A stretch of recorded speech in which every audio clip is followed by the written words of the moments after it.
तर मैत्रिणींनो बघा, आज मी नवीन व्हिडिओ घेऊन आलेली आहे. तर बघा, इथे बघा, हा माझा डेली व्लॉगचा पहिलाच व्हिडिओ आहे. कारण की बघा, इथे मी आज बघा, आज मला साड्या पण द्यायच्या आहे. आणि इथे बघा, आज रविवार असल्यामुळे बघा, मुलींना पण सुट्टी असतात. पण इथे बघा, सुट्टी असल्या कारणाने कामाला उशीर व्हायला नको यासाठी मी इथे बघा, मी पटकन सकाळी उठलेली आहे.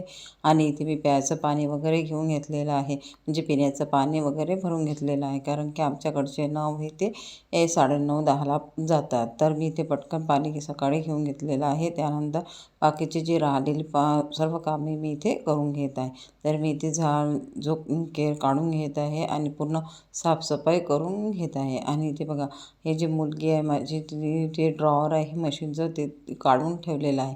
तर ते पण मी व्यवस्थित सगळं सामान व्यवस्थित लावून घेत आहे. आणि ते बघा, रात्री मी उशिरापर्यंत इथे बघा ब्लाऊज शिवले. तर माझं ते ब्लाऊजचे कापड उचलायचे बाकीच होते. तर मी ते उचलून स्वच्छ सगळं साफसफाई करून घेत आहे. आणि मशीनसुद्धा मी छान इथे पुसून घेतलेली आहे. कारण की बघा, मशीनवर पण रोज पुसला नाहीतर धूळ बसतो. आणि इथे बघा, आता मला साड्या पिकोफॉल करायची आहे.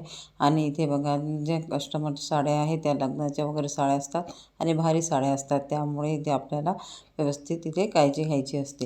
तर इथे बघा, मी ते केर काढून घेतलेला आहे. आता मी ते पोछा पण लावून घेत आहे. आणि इथे मी पूर्ण रूमला, इथे जो हॉल आहे त्याला मी इथे पोछा लावून घेत आहे. आणि स्वच्छ सगळीकडे मी इथे स्वच्छ करून घेत आहे. आणि इथे बघा, हे सर्व काम मी इथे बघा 1 ते 1.5 तासात मला करायची आहे. कारण की मला साड्या पण द्यायच्या आहे आणि अर्जंट साड्या आहे. आणि बघा, इथे जे चेअर वगैरे आहे ते पण थोडा धूळ बसतात, कारण आमच्याकडे धूळ खूप असतो. आणि इथे बघा, इथे कोळशाचं हे असल्यामुळे बघा, सगळीकडे कोळशाचा इथे बारीक धूळ असतो. म्हणून मी इथे रोज इथे थोडी साफसफाई करावीच लागते. आणि रविवार म्हटला की मी थोडं जास्त इथे साफसफाई करते. कारण की बाकीच्या दिवसाला कसं मुलींचा डबा वगैरे असतो, तर खूप घाई असते, म्हणून हे साफसफाई करायला मिळत नाही. त्यानंतर बघा, आज मुलींचे शाळेचे ड्रेस पण खूप निघालेले आहे. तर मी इथे शाळेचे ड्रेस आणि माझ्या मिस्टरांचे ड्रेस, सर्वांचे कपडे इथे मी धुतलेले आहे. आता इथे स्वच्छ ते धुवून इथे वाळू घालणार आहे. तर मी बघा, इथे वाळूसुद्धा घातलेले आहे. तर मी इथे बघा, 3-4 तारावर इथे कपडे वाळू टाकलेले आहे. त्यानंतर इथे बघा, आता माझी अंघोळ झालेली आहे. त्यानंतर मी इथे आधी पूजा करून घेत आहे. म्हणजे पूजा केली की म्हणजे नंतर स्वयंपाक करायला वेळ मिळतो. बघा, इथे मी आधी पूजा करून घेत आहे. तर पूजेसाठी मी इथे स्वच्छता साफ केलेली आहे. त्यानंतर रांगोळी घातलेली आहे, रांगोळी घालून घेत आहे. आणि रांगोळी ही बघा, इथे जी आहे इथे रांगोळीसुद्धा मी इथे छान अशी इथे साचेनीच करून घेतलेली आहे. आणि त्यानंतर माझा जो देवघर आहे बघा, मी इथे गुरुवारला पूजा केलेली होती. तर इथे बघा, तर ते थोडं इथे जी पाकळ्या फुलं वगैरे शिल्लक राहिलेले होते, मी जास्त विकत आणलेले होते, तर ते मी इथे पाकळ्या वगैरे टाकून घेतलेले आहे. त्यानंतर इथे बघा, देव वगैरे छान स्वच्छ पाण्याने धुवून घ्यायची आहे. आणि पुसून मी व्यवस्थित देव त्या कापडला लावून घेत आहे. आणि व्यवस्थित पूजा करून घेत आहे. आणि आता बघा, इथे ही जी पूजा झाल्यानंतर मला स्वयंपाक पण करून घ्यायचा आहे. कारण की मुली उठल्यानंतर बघा, काहीतरी आज संडे असल्यामुळे काहीतरी चटपटीत असं काहीतरी खायला कर, असं मुलींनी म्हटलं आहे. पण आज मला साड्या पण द्यायच्या होत्या. आणि मग मी इथे साड्या पण द्यायच्या असल्यामुळे मी इथे आता नाश्ता वगैरे काही करणार नाही आहे. तर कारण की मला नाश्ता मग पुन्हा अजून स्वयंपाक करण्याला खूप वेळ जाणार आहे. त्यामुळे मी इथे बघा, चटपटीत असं काहीतरी वेगळेच त्यांना बनवून देणार आहे. तर इथे मी रात्रीच मी इथे बघा, चणे वगैरे भिजवून घातलेले आहे. आणि आता मी ते चण्याची याची छोले आणि भटोरी इथे करणार आहे, म्हणजे छोले आणि पुऱ्या त्यांना करून देणार आहे. तर मी त्यासाठी इथे बघा, आणि इथे बघा, पूजा केल्यानंतर मी थोडी इथे आरतीसुद्धा इथे करून घेतलेली आहे. आता इथे आरती झाल्यानंतर मी ते स्वयंपाक करून घेणार आहे. कारण की मला आता तर बघा, इथे आरती झालेली आहे. आता इथे स्वयंपाक करून घेत आहे. तर स्वयंपाकासाठी मी इथे बघा, इथे मी पेस्ट करून घेतलेले, मी कांदा खोबरं सगळं एकत्र टाकून, टमाटर वगैरे टाकून त्याची मी छान पेस्ट करून घेतलेली आहे. आणि ते सर्व एकत्र मी शिजवून घेत आहे. आणि तिखट मीठ सगळं टाकून देते. हे जे मी फ्राय केलेले चणे आहे, हे मोठे चणे आहे, काबली चणे आहे, तर इथे यामध्ये मिक्स करून घेत आहे. म्हणजे झटपट अशी ही 10 ते 15 मिनटात ही भाजी तयार होणार आहे. आणि इथे बघा, या भाजीला 1 एक वाफ येऊ देपर्यंत मी कणिकसुद्धा मळून घेणार आहे. तर इथे कणिक मळून घेत आहे आणि इथे बघा इथे जे पुरी आहे त्या करायच्या आहे म्हणून मी इथे थोडी घट्टशी कणिक मळून घेत आहे. तर इथे कणिक मळून झाल्यानंतर बघा जे पुरीसुद्धा मी इथे तळून घेणार आहे. तर माझं हे जे छोले आणि पुरी आहे मी इथे तयार करून घेत आहे. आणि बघा आता हे जेवणाला पण होते आणि नाश्त्यासारखे होते, म्हणजे नाश्ता न करता मी इथे भाजी आणि ही जी पुरी आहे ही बनवलेली आहे. तर इथे बघा चटपटीत अशी हे छोले इथे तयार झालेले आहे आणि इथे बघा शिजले पण छान आहे. त्यानंतर मी पुऱ्यासुद्धा इथे तळून घेत आहे. तर बघा आज 10 ते 12 मला साड्या पिको फॉल करायचे आहे आणि कस्टमरच्या त्या मला द्यायच्या आहे, कारण की आता लग्नाचा सीझन सुरू आहे आणि लग्नाच्या साड्या ह्या अर्जंटच येतात आणि बघा 1 ते 2 दिवसात त्या द्यायच्या असतात. आणि ते बघा आज मला ज्या साड्या आहेत त्या पण द्यायच्या आहे आणि मग पुन्हा ब्लाऊजं पण द्यायची आहे. तर मी इथे बघा आता मी 9 ते 10 वाजेपर्यंत माझे काम पूर्ण झालेले आहे, स्वयंपाक पण झालेला आहे. आता मी त्यानंतर इथे साड्या करून घेणार आहे. तर साड्या करण्यासाठी बघा इथे साड्या झाल्यानंतर बघा मला इथे मी इथे 2 ते 3 ब्लाऊज माझे सायंकाळपर्यंत व्हायला पाहिजे आहे. तर त्यासाठी मी इथे बघा दुपारचा स्वयंपाक आणि सकाळचा नाश्ता म्हणूनच मी इथे ही भाजी रेसिपी बनवलेली आहे. त्यानंतर बघा आता माझा स्वयंपाक आटोपलेला आहे. आता सकाळचे 10 वाजलेले आहे आणि इथे बघा आता मी इथे जे फॉल आहे त्या सर्व फॉला पाण्यामध्ये टाकून घेत आहे आणि मला इथे 10 ते 12 साड्या पिको फॉल करायची आहे. तर इथे मी सर्व फॉला बघा छान या पाण्यामध्ये मुरू घातलेले आहे आणि 2 ते 3 मिनटं छान मुरू द्यायची आहे. मुरू झाल्यानंतर बघा त्या छान पाण्यामध्ये मिक्स होऊ द्यायचे आहे आणि थोड्या त्याला नरम होऊ द्यायचे आहे. नरम झाल्यानंतर ते बघा मी इथे जे फॉलची घडीसुद्धा काढून घेतलेली आहे, जेणेकरून पूर्ण फॉल भिजले जाणार आहे आणि अजिबात ते फॉल आपली कोरडी राहणार नाही आहे. तर हे छान मिक्स झालेले आहे. आता मी ते थोडं इथे घट्ट पिळून घेत आहे आणि इथे आपल्याला बकेटमध्ये काढून घ्यायची आहे आणि ह्या फॉलासुद्धा मी इथे वर नेऊन टाकणार आहे, कारण की आता ऊन तापलेली आहे आणि पटकन अशा 5 ते 10 मिनटात त्या फॉला सुकणार आहे. तर ते बघा इथे मी ह्या ज्या सर्व फॉला आहे यावर उन्हामध्ये वाळू घालत आहे.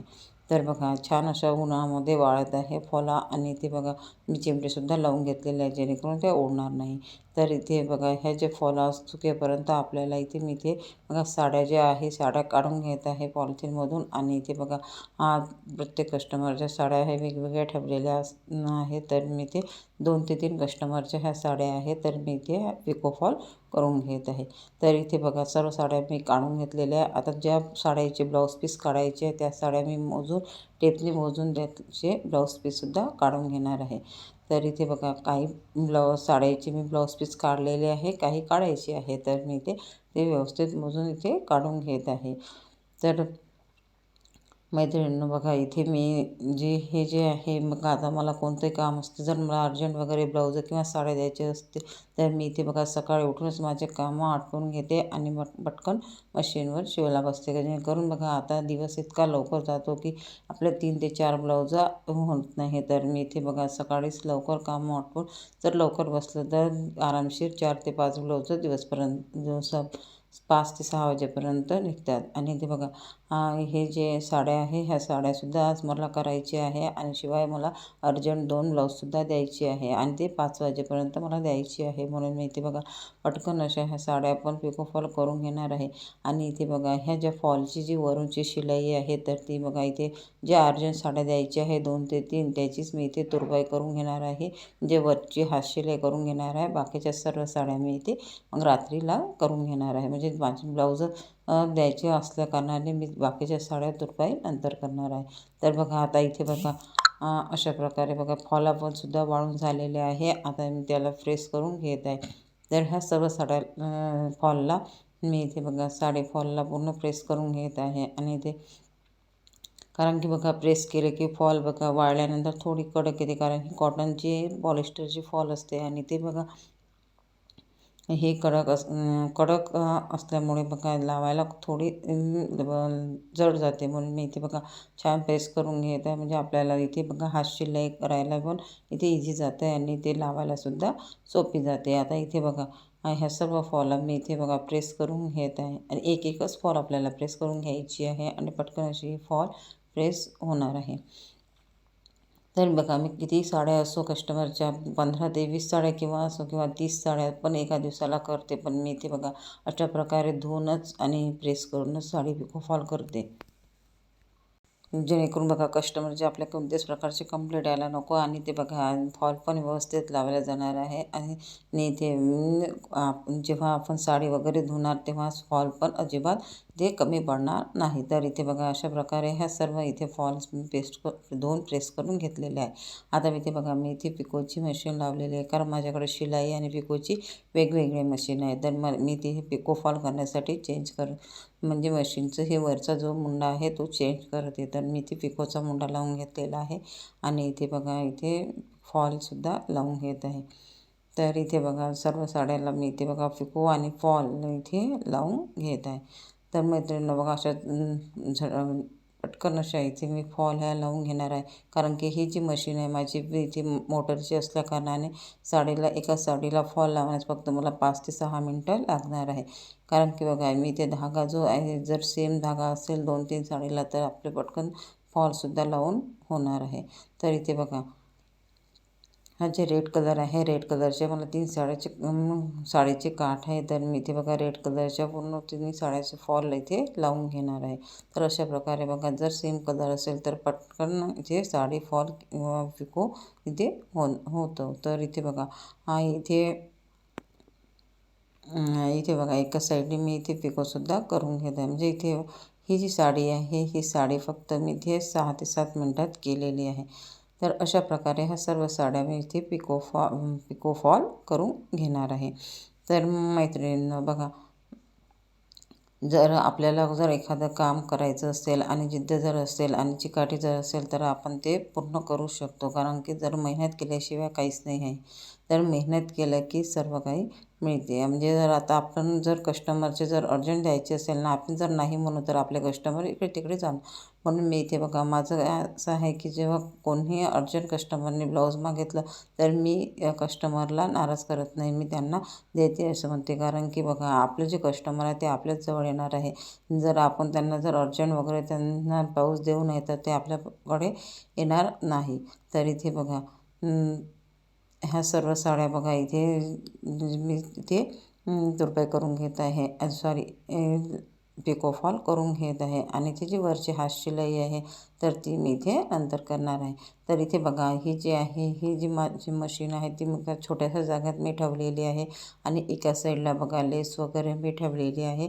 कारण की बघा जर माझा कसा प्रॉब्लेम होत होता की मी दुसऱ्या रूममध्ये ही लेस वगैरे ठेवलेली होती आणि मुलींच्या एक्झामच्या वेळेस मुलगी खूप म्हणजे चिडचिड करायची, कारण की बघा तिला 10 वेळा जर तिच्या अभ्यासामध्ये गेलो तर ती चिडचिड खूप करायची. म्हणून मी काय केलं या दिवाळीला मी ते अशी रॅक विकत बोलावले आणि इथे बघा ते लेसा वगैरे मी इथेच ठेवत आहे आणि सर्व थोडं इथे जे मशीनचं साहित्य आहे ते सुद्धा इथेच ठेवत आहे आणि बाकीचे जे माझे कस्टमरचे कपडे आहेत ते मी इथे दुसऱ्या रूममध्ये ठेवते, कारण की माझं हॉल छोटा असल्या कारणाने पूर्ण कपडे इथे मावत नाही. तर इथे बघा अशा प्रकारे ह्या माझ्या साड्या पिको फॉल करून झालेल्या आहे. आता याला तुरपाईसुद्धा मी करून घेणार आहे. तर मैत्रिणी बघा पटकन अशा ह्या साड्या तयार झाल्या. धन्यवाद.